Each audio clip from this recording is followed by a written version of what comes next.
నాణ్యమైన జ్యువెలరీకి సాక్షిగా 40 ఏళ్ల నమ్మకమైన ప్రయాణానికి గుర్తుగా ఆంజనేయ జ్యువెలరీ గచ్చిబౌలిలో యానివర్సరీ గ్రాటిట్యూడ్ కలెక్షన్ సేల్ ఫిబ్రవరి 1 నుండి 8 వరకు. హలో ఎవ్రీబడి, అందరికీ నమస్కారం. గోల్డ్ రేటు తగ్గింది, గోల్డ్ రేట్స్ క్రాష్ అయ్యాయి. 18% క్రాష్ అయింది నిన్న మార్కెట్ మొన్నటి హైతో కంపేర్ చేస్తే. ఇది లేటెస్ట్ న్యూస్. కానీ ఇంతకంటే క్రాష్ అవుతుందా? ఇప్పుడు ఇది రైట్ టైమా ఆరెల్స్ మనకి ఫ్యూచర్లో స్టాక్ ఏముంది? నిన్న మనం మాట్లాడుకున్నట్లుగా యూఎస్లో జరుగుతున్నటువంటి చేంజెస్, ప్రాబబిలీ షట్ డౌన్ తీసేయడం దగ్గర నుంచి, ట్రంప్కి అగేన్స్ట్గా తీర్పు రావడం దగ్గర నుంచి, ఇలాంటి పాజిటివ్ సమీకరణాలన్నీ దృష్టిలో ఉంచుకుంటే గోల్డ్ రేట్ ఇంకా తగ్గే ఛాన్స్ ఉందా? అసలు where are we landing, where are we heading? ఇదే అంశానికి సంబంధించి మనతో మాట్లాడడానికి we have with us Nallamalli Balu garu from NVR jewellers. ఒక్కసారి కనెక్ట్ అవుదాం. సార్, నిన్న మీరు చెప్పిన ప్రెడిక్షన్ ఇస్ లైక్ వావ్, నిజంగా రేటు తగ్గుతుంది, ఇంకో 2 డేస్లో ఆగండి అన్నారు, అదే జరిగింది. అండ్ హౌ అబౌట్ ఇవాళ గోల్డ్ రేట్ ప్రస్తుతం ఎంత ఉంది, ఏంటి పరిస్థితి? నమస్తే అండి. యాక్చువల్గా ఏంటంటే మనం గురువారం తీసుకున్నట్లే మేడం, యాక్చువల్గా 1 ounce US$లో 5600 పైన ట్రేడ్ అయింది మేడం. అటువంటి గోల్డ్ ప్రైస్ అప్పుడు మనకి 18,50,000 మార్కెట్లో గోల్డ్ దొరికిందనమాట, 100 grams. అటువంటి గోల్డ్ మళ్ళీ క్రాష్ అవ్వటం, తర్వాత నిన్న అమెరికాలో జరిగినటువంటి కొన్ని మీటింగ్స్, తర్వాత రెగ్యులర్గా డేటాస్ ఉంటాయి మేడం. ఎగ్జాంపుల్ నిన్న core PPI data, Chicago data కానీ, ఇవన్నీ కూడా 3 డేటాలు కూడా నిన్న నెగిటివ్ రావడం ఒకటి. జనరల్ ఈ డేటా ఏంటండి సిగ్నిఫికెన్స్? మేడం జనరల్గా ఏంటంటే ఇప్పుడు యూఎస్లో అన్ఎంప్లాయ్మెంట్ డేటా ఉంటుంది మేడం, తర్వాత దాంట్లో నెగిటివ్ వస్తే బులియన్స్కి పాజిటివ్ ఉంటుంది. ఇలా ఈ డేటాస్ ఉంటుంది. జనరల్గా ఏంటంటే ఇక్కడ మన వాళ్ళందరికీ కూడా ఆ ఇన్ఫర్మేషన్ తెలియదు, ఏదో రోడ్ అందరూ కొంటున్నారు కాబట్టి ఏదో డిమాండ్ ఉంది పెరిగిందని అలా అనుకుంటారు మేడం. ఈ డేటాస్ నెగిటివ్ రావడం, తర్వాత ఏంటంటే యూఎస్లో జరుగుతున్నటువంటి షట్ డౌన్ని తీసేయడానికి కూడా ఒక బిల్లు నిన్న ప్రిపేర్ చేశారనమాట. ఆ న్యూస్ ఒకటి కూడా మార్కెట్ మీద పడడం, ఇవన్నీ కూడా ఏంటంటే మార్కెట్ క్రాష్ అవ్వడానికి బాగా సపోర్ట్ చేసినాయి మేడం. యాక్చువల్గా ఏంటంటే ఫ్రైడే మార్కెట్ ఎప్పుడు కూడా 10 శుక్రవారాల్లో 9 శుక్రవారాలు పెరగడానికి ట్రై చేస్తుంది అనమాట, వీక్ క్లోజింగ్ కాబట్టి. కానీ నిన్న ఉన్నటువంటి ప్రెజర్, అందరూ కూడా సెల్లింగ్ సైడ్ ఉండటం, ఆ ప్రెజర్ అనేది మనకి గురువారంతో కంపేర్ చేస్తే నియర్లీ 18% గోల్డ్ క్రాష్ అయిపోయింది మేడం మార్కెట్. అది 18,50,000 పైన ట్రేడ్ అయినటువంటి గోల్డ్ రేటు నిన్న నియర్లీ 15 లక్షలకి రీచ్ అయింది మేడం. అది 15 లక్షలకి రీచ్ అయ్యి మళ్ళీ నైట్ 15,75,000కి వెళ్ళింది. మనకి ఇవాళ ఏంటంటే యాక్చువల్గా సాటర్డే మార్కెట్ ఉండదు మేడం. సాటర్డే సండే మళ్ళీ అగైన్ మండే మార్కెట్ ఓపెన్ అవుతుంది. ఈ మండే మార్కెట్ పరిస్థితి ఏంటంటే మనకి ఎర్లీ అవర్స్, ఇవాళ సాటర్డే ఎర్లీ అవర్స్లో యూఎస్ఏలో షట్ డౌన్ బిల్ పాస్ అయింది మేడం, షట్ డౌన్ తీసేయడానికి. మరి యాక్చువల్గా ఏంటంటే ఇది యాక్చువల్గా చాలా పెద్ద న్యూస్ అనమాట, పాజిటివ్ న్యూస్. ఈ పాజిటివ్ న్యూస్ వల్ల గోల్డ్ రేటు మండే బాగా డౌన్ సైడ్ ఓపెన్ అవ్వాలి, ఓపెన్ అవుతుందా? బట్ ఈరోజు రేపట్లో ఇంకొక బ్యాడ్ న్యూస్ ఏంటంటే ఇరాన్ తోటి ట్రంప్ మనం యుద్ధం చేయాలి, దాని గురించి చర్చలు చర్చిద్దాం అని చెప్పి చర్చలు చేద్దాం అనేది ఒక న్యూస్ వదిలేరు మళ్ళీ. ఈ న్యూస్ రావడం ఏంటంటే ఇది మార్కెట్కి ఒక నెగిటివ్ న్యూస్ అనమాట. సపోజ్ ఇవాళ రేపట్లో ఏదన్నా యుద్ధం గురించి ఒక న్యూస్ కానీ ఒక నెగిటివ్ న్యూస్ వస్తే ఈ తగ్గేది మళ్ళీ కవర్ అయిపోయిద్దేమో అనేది ఒక బిగ్ క్వశ్చన్ అనమాట. సో అది దానికోసం ఇవాళ రేపు చూడాలి. నిజంగా కనుక ఆ న్యూస్ యుద్ధం గురించి ఏమీ లేకపోతే మటుకు బంగారం కొనుగోలు చేసే వాళ్ళకి సోమవారం కూడా ఒక మంచి పండగనే చెప్పాలి, ఒక మంచి ప్రైస్ కూడా ఎక్స్పెక్ట్ చేయొచ్చు అని చెప్తున్నాను మేడం. అది అంటే బేసికల్గా అండి, ఇప్పుడు మండే వరకు వెయిట్ చేయడం, మళ్ళీ ఆ న్యూస్ స్పెక్యులేషన్ ఉండడం పక్కన పెడితే ఇవాళ కూడా కొనేచ్చుగా ఎటు మార్కెట్స్ క్లోజ్, ఆల్రెడీ క్రాష్ అయిన రేటే ఉంది. మీరు నిన్న మనం మాట్లాడుకున్నప్పుడు చెప్పారు తగ్గినప్పుడు కొంచెం కొంచెంగా కొంటూ ఉండాలి అని చెప్పి, ఆ స్ట్రాటజీ ఇప్పుడు కూడా అప్లై చేయొచ్చుగా మేడం. యాక్చువల్గా నేను ఒక కస్టమర్ కాల్ చేశాను మేడం, నియర్లీ 400 grams బై చేయాలి, ఏం చేయమంటారని అడిగారు అనమాట. నేను ఆల్రెడీ మార్కెట్ బ్యాక్ వచ్చింది కాబట్టి ఒక బిస్కెట్ పర్చేజ్ చేయమని చేశారనమాట. సో ఈ రోజు వచ్చేసరికి నియర్లీ ఒక 50% బై చేయొచ్చు మేడం. 50% బై చేయొచ్చు. ఎందుకంటే ఇది 40, మనకి సిల్వర్లో కూడా 40% పడింది, గోల్డ్లో 18% పడింది. అంటే మనకి పెరిగేటప్పుడు కూడా మేడం యాక్చువల్గా ఏంటంటే గోల్డ్తో కంపేర్ చేస్తే సిల్వర్ అదే డబుల్ పెరిగింది అనమాట.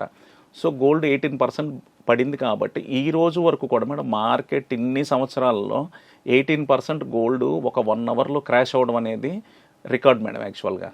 అది సో బయ్యర్స్ అందరూ కూడా హ్యాపీగా ఏదన్నా, ఇప్పుడు ఫిబ్రవరి 18 నుంచి ఫుల్గా మ్యారేజెస్ ఉన్నాయి మేడం, 2-3 months గ్యాప్ వచ్చేసింది. ఈ మ్యారేజెస్కి ఇన్వెస్ట్ చేసే వాళ్ళు, కొనుక్కోవడానికి, వాళ్ళు ఆభరణాలు తీసుకోవడానికి కూడా ప్రజెంట్ ఉన్న రేట్ అయితే చాలా బెస్ట్ రేట్ అనేది చెప్తాను మేడం, సజెస్ట్ చేస్తాను. ఓకే సార్, ఇప్పుడు మీరు నిన్న చెప్పారు ఒక 5 minutes క్రాష్ అయింది మళ్ళీ పెరిగింది అని. అంత మైన్యూట్ చేంజెస్ కూడా మనం ఫాలో అవుతూ ఆ మినిట్లో ఇన్వెస్ట్ చేయడాలు, అంటే అందరికీ తెలియకపోవచ్చు కదండి, ఇప్పుడు మీరు ఈ ఫీల్డ్లో ఉన్నారు కాబట్టి మీకు ఎక్కువ నాలెడ్జ్ ఉంటుంది దాని మీద.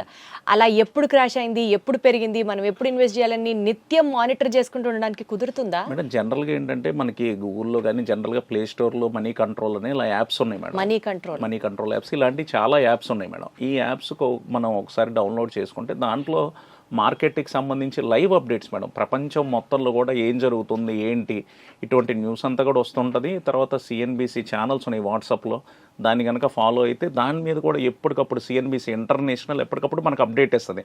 ప్రపంచంలో ఏ మార్కెట్ ఎలా ఉంది, suppose gold and silver crash అవుతుందా పెరుగుతుందా, రీజన్స్ ఏంటి, ఇలాంటివన్నీ కూడా దాని మీద ఎఫెక్ట్ అవుతుంది మేడం. సో ఇవి ఫాలో అవుతా మనం ఎప్పుడు కూడా మేడం యాక్చువల్గా ఏంటంటే అందరూ చేసే పెద్ద మిస్టేక్ ఏంటంటే గోల్డ్ పర్చేజ్ చేసేటప్పుడు ఇలా పెరిగిపోతున్నప్పుడు బయ్యింగ్కి వెళ్ళిపోదాం అనుకుంటారు. మనం బయ్యింగ్ చేయొచ్చు, కానీ దాంతోపాటు మార్కెట్ సిచ్యువేషన్స్ ప్రపంచంలో ఉన్నటువంటి అన్నీ కూడా దాన్ని చూసుకుంటానే బై చేయాలి మేడం మనం. ఇప్పుడు చూడండి, నిన్న షట్ డౌన్ తీసేయడానికి ఒక న్యూస్ రాగానే 18% గోల్డ్ క్రాష్ అయిపోయింది. సో ఇటువంటి మనం అటు అండ్ మీరు సుప్రీంకోర్టులో ట్రంప్ కి అగేన్స్ట్ గా వచ్చిన తీర్పు దానికి రిలేటెడ్ గా ఎప్పుడు తెలుస్తుందండి మనకి? అది మళ్ళీ నెక్స్ట్ వాయిదా ఉంది మేడం, ఆ వాయిదాలో తెలుస్తుంది రియల్ గా మనకి. ఆ వాయిదా కూడా ఏదన్నా ట్రంప్ కి అగెనిస్ట్ గా కనుక వచ్చి ఇది కరెక్ట్ కాదు అంటే ఇంకా తగ్గడానికి కూడా ఆ డే ఉన్న రేట్ మీద అయితే 100% డౌన్ వస్తుంది మేడం మళ్ళీ. సో నిన్న షట్ డౌన్ తీసేశారు అంటేనే ట్రంప్ ఇన్ని రోజులు తీసుకున్నటువంటి వ్యతిరేక నిర్ణయాలకి ఒక అడుగు వెనక్కేసాడని చెప్పాలి మేడం. అది 18% తగ్గింది కదండి, మళ్ళీ ఒకవేళ పెరిగే ఛాన్స్ ఉంటే ఈ 18% నుంచి 100% ఇంకా పెరిగితే బంపర్గానే పెరుగుతుంది అనుకుంటే ఒక 30%, 40% ఇంకా స్కైస్ ద లిమిట్ లాగా పెరుగుతుందా అండి, లేదా తగ్గింది కాబట్టి కొంతగా పెరిగే ఛాన్స్ ఉందా? మేడం ఎప్పుడు కూడా ఏంటంటే యాక్చువల్గా నేను లాస్ట్ 1 వీక్ 10 డేస్ నుంచి కూడా చాలా మంది కాల్ చేసి అసలు ఏంటి సార్ ఇది 1 డేలో 16 lakhs అయింది, 17 lakhs అయింది, 18 lakhs అయింది అన్న ప్రతి ఒక్కరికి నేను చెప్పింది ఏంటంటే ఇది అసలు ఫేక్ అప్, ఇది ఫేక్ రేట్, ఇది అసలు ఇది ఈ రేట్లో అసలు మీరు ఎవరు కూడా బై చేయొద్దని నేను చెప్పాను మేడం. యాక్చువల్గా కొంతమంది కస్టమర్స్ విన్నారు, కొంతమంది కస్టమర్స్ వినకుండా లేదు పెరిగిపోతుంది మేము కూడా అందరితో పాటు కొనేయాలని చెప్పి బై చేశారు. ఎప్పుడు కూడా మేడం సడన్గా 1 డేలో 1 lakh 2 lakhs అలా బిస్కెట్కి రేటు పెరిగితే అసలు అది కరెక్ట్గా అప్ రేటే కాదు మేడం. అది ఖచ్చితంగా కూడా పెద్దోళ్ళకి సామెత ఉంటుంది మేడం, విరుగుట కొరకే అని చెప్పి. ఆ పెరిగింది ఆ $500 1 డేలో పెరగడం ఒక రికార్డ్ అయితే 10 minutesలో 15 minutesలో $500 పడిపోవడం కూడా అదే రికార్డు పక్క రోజు వచ్చిందనమాట. సో అందరూ కూడా ఏంటంటే మన వాళ్ళు అందరూ కూడా వ్యూయర్స్ కానీ అందరూ కూడా ఎప్పుడైతే ప్రైస్ బాగా వెనక్కి వచ్చింది, ఇప్పుడు 18,50,000 నుంచి 15,15,000 వచ్చింది నిన్న నైట్. సో 11-11:30 అప్పుడు మార్కెట్ ఉంటుంది మేడం, కానీ జ్యువెలర్స్ ఎవరు కూడా ఆ రేటు బుక్ చేయరు అనమాట. వాళ్ళు ఎవరన్నా కస్టమర్ కాల్ చేసి సార్ ఒక బిస్కెట్ కావాలంటే ఈ టైంలో బుకింగ్ లేదు అంటారు.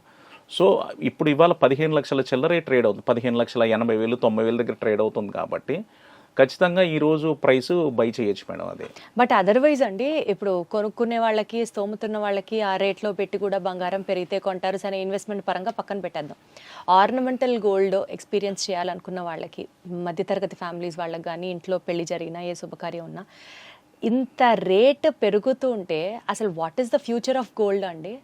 అంటే పెళ్లికి ఒక సన్న గొలుసు వేసుకొని అయితే కూర్చోలేరు కదా, సో అలాంటి వాళ్ళకి ఏంటి పరిస్థితి? మేడం యాక్చువల్గా మేము కూడా ఒక జ్యువెలర్గా మేము కూడా ఏం ఆలోచిస్తున్నాం అంటే ప్రైస్ చాలా పెరిగిపోయింది.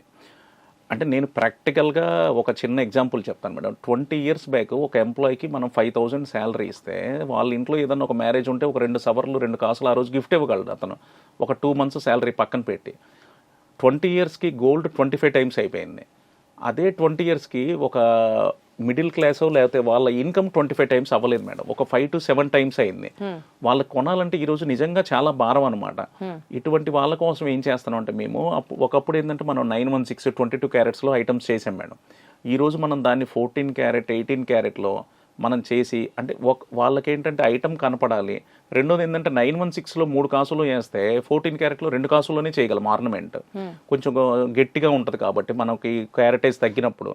సో ఇలా మ్యారేజెస్కి కూడా మన కస్టమర్స్ కూడా వాళ్ళ ఇన్కమ్కి తగ్గట్టు కూడా మనం 14 carat HUID హాల్మార్క్ తోటి ఇలా జ్యువెలరీ కూడా ఇప్పుడు అంతా 18 carat కూడా ఫుల్గా వచ్చేసింది మేడం. అలా 14 carat నుంచి ఇప్పుడు ఫారెన్లో ఉంది 2 క్యారెట్ 4 క్యారెట్ 6 క్యారెట్ 8 క్యారెట్.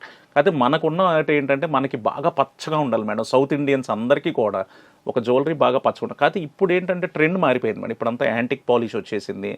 ఇలా ట్రెండ్ మారిపోయింది కాబట్టి సో క్యారెటేజ్ తక్కువ ఉన్నా కూడా మనకు జ్యువెలరీ బాగానే ఉంటుంది అనమాట. ఆ యాంటిక్ పాలిష్ మీద ఆ గోల్డ్ ఎల్లోయిష్ దాంతో మనకి పని లేదనమాట. సో కస్టమర్స్ కోసం ఇలాంటి జ్యువెలర్స్ కూడా చేస్తే కస్టమర్స్ ఏదైతే 3 కాసులు 916లో నెక్లెస్ కొన్నారో ఈ ప్రైస్ ఏదైతే 40-50% పెరిగిందో ఒక 3-4 ఇయర్స్ బ్యాక్ ఇప్పటికి ఈ 14 క్యారెట్స్ ఆభరణాలు ఇలా మనకి తీసుకొని వస్తే కస్టమర్స్కి అదే 3 కాసులు నెక్లెస్ ఆ ప్రైస్లో ఇవ్వడానికి బాగుంటుంది మేడం. వాళ్ళు కూడా హ్యాపీగా అంటే ఎట్లయినా సరే క్యారెట్ గోల్డ్ మీద కాంప్రమైజ్ అవ్వడమే ఒక ఎస్ రకంగా. మేడం అది. అయితే 9 క్యారెట్ గోల్డ్ కి ఎంత సిగ్నిఫికెన్స్ ఉందండి? మోడీ గోల్డ్, మధ్యతరగతి వాడికి కూడా అందుబాటులో గోల్డ్ ఇట్లా ప్రచారం జరుగుతుంది కదా మేడం. యాక్చువల్గా ఏంటంటే మనకి కొంతమంది ఇప్పటికీ మేడం 18 క్యారెట్ గోల్డ్కి 75% ప్రైస్ వేస్తాం, 14 క్యారెట్కి 56%.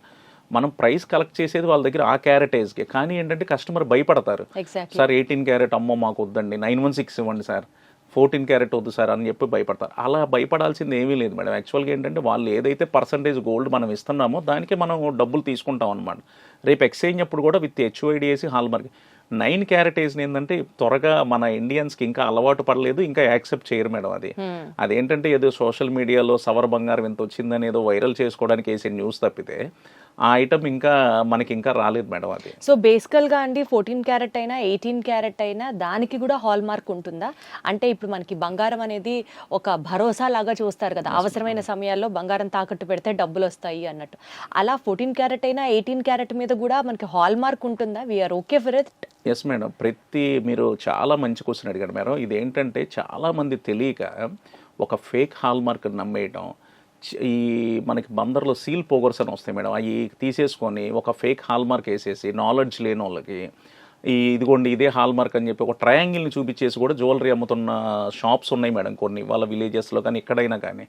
సో వాళ్ళకందరికీ తెలియాల్సింది ఏంటంటే ఈరోజు బిఐఎస్ వాళ్ళు హాల్మార్క్ లోగో ట్రయాంగిల్ షేప్లో ఉంటుంది. హాల్మార్క్ లోగో తర్వాత 22 క్యారెట్ అయితే 22, 18 అయితే 18, 14 అయితే 14 అండ్ పక్కన 22 అంటే 916 91.6% పక్కన హెచ్ఓఐడి కోడ్ మేడం. అది ఈ హెచ్ఓఐడి కోడ్ని బిఐఎస్ కేర్ యాప్కి వెళ్ళి మనం హెచ్ఓఐడి కోడ్ ఎంటర్ చేస్తే ఏ హాల్మార్క్ సెంటర్ వాళ్ళు దాన్ని సర్టిఫైడ్ చేశారు, ఏ జ్యువెలర్ దాన్ని చేయించారు, ఈ ఐటమ్ వెయిట్ ఎంత, ఇంకోటి ఏంటంటే ఏ ఇయర్లో చేయించారు కూడా వస్తుంది మేడం. అది సో ఈ ఐటమ్స్ అన్నీ కూడా మినిమం కస్టమర్ కూడా గోల్డ్ పర్చేజ్ చేసేటప్పుడు ఈ నాలెడ్జ్ కూడా ఉండాలి మేడం.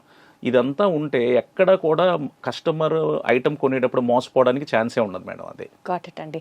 సో మొత్తానికి ఇవాళ కొంత ఇన్వెస్ట్ చేయమంటున్నారు బికాస్ తగ్గింది కాబట్టి, అంటే 50% ఇవాళ and then next 50% wait until Monday అన్నట్టు. మండే పెరిగిపోతే మేడం మండే ఒకేసారి అంటే నిన్న కూడా మేడం యాక్చువల్గా క్లోజింగ్లో తీసుకున్నట్లయితే $200 పెరిగి క్లోజ్ అయ్యింది. సో 15,15,000 ఇంకా పెరుగుతుందేమో మండే కూడా అని అనుకోవచ్చు మేడం. అసలు నిన్న వచ్చిన అప్ అండ్ డౌన్స్ మేడం యాక్చువల్గా అసలు ఒక 2 మినిట్స్లో 30,000 తగ్గిపోద్ది, 5 మినిట్స్లో 50,000 పెరుగుతుంది. కొన్ని కంట్రీస్లో ట్రేడ్ కూడా బ్యాన్ చేశారు మేడం. ఇండియాలో కూడా ఒక 45 minutes gold and silver trade ban చేశారు నిన్న. అసలు అది ఈక్వలెంట్ టు గ్యాంబ్లింగ్ కదండి మేడం. యాక్చువల్గా దాని పేరే గ్యాంబ్లింగ్ మేడం. అది అయ్యో gold and silver gambling, human emotions తో ఆడుకుంటున్నట్టు రియల్ మేడం. యాక్చువల్గా ఇప్పుడు అందరూ ఏంటంటే ఒక పాజిటివ్లో నేను 2 లక్షలకి కొన్నాను, 4.5 అయిపోయింది, 4 అయిపోయింది, లేకపోతే ఇది 12 లక్షల్లో 10 లక్షల్లో కొనేసాను, 16 లక్షలు అయిపోయింది, 18 లక్షలు అయిపోయింది, అందరూ హ్యాపీగా ఫీల్ అయ్యారు. ఈరోజు అందరూ ఏంటంటే వేస్ట్గా ఇన్వెస్ట్ చేసిన వాళ్ళందరూ ఫీల్ అయిపోతున్నారు. ఇంకోటి షార్ట్ టర్మ్ ఇన్వెస్ట్మెంట్ మేడం. నిన్న మనం మాట్లాడుకున్నట్టు 1 వీక్లో 2 వీక్స్లో క్యాష్ చేసుకోవాల్సిన వాళ్ళు కూడా చాలా మంది కొన్నారు. ఇప్పుడు వాళ్ళకి మళ్ళీ ఆ ప్రైస్ రీచ్ అవ్వాలంటే వాళ్ళ పరిస్థితి ఏందో ఒకసారి ఆలోచన. 100% అండి అట్లా మేడం. అది రైట్. మొత్తానికి ఇవాల్టి వీడియో నుంచి take away is that because markets crash అయ్యాయి కాబట్టి అండ్ ఆల్సో స్పెక్యులేటివ్గా డౌన్ ర్యాలీ నడుస్తోంది అని అనుకున్న నేపథ్యంలో ఇన్వెస్ట్మెంట్ చేయాలి అని అనుకున్నప్పుడు కొంత 50% ఆఫ్ యువర్ టార్గెట్ ఇన్వెస్ట్మెంట్ చేస్తే బెటర్, ఎంటర్ అయితే బెటర్. అండ్ మండే న్యూస్ కూడా విన్నాక ఇంకా స్కోప్ ఉంది మార్కెట్ తగ్గడానికి అని అనుకుంటున్న నేపథ్యంలో just wait for the global happenings and then get ahead అనేది మాత్రం అర్థమవుతుంది. Thank you so much sir. Thank you madam.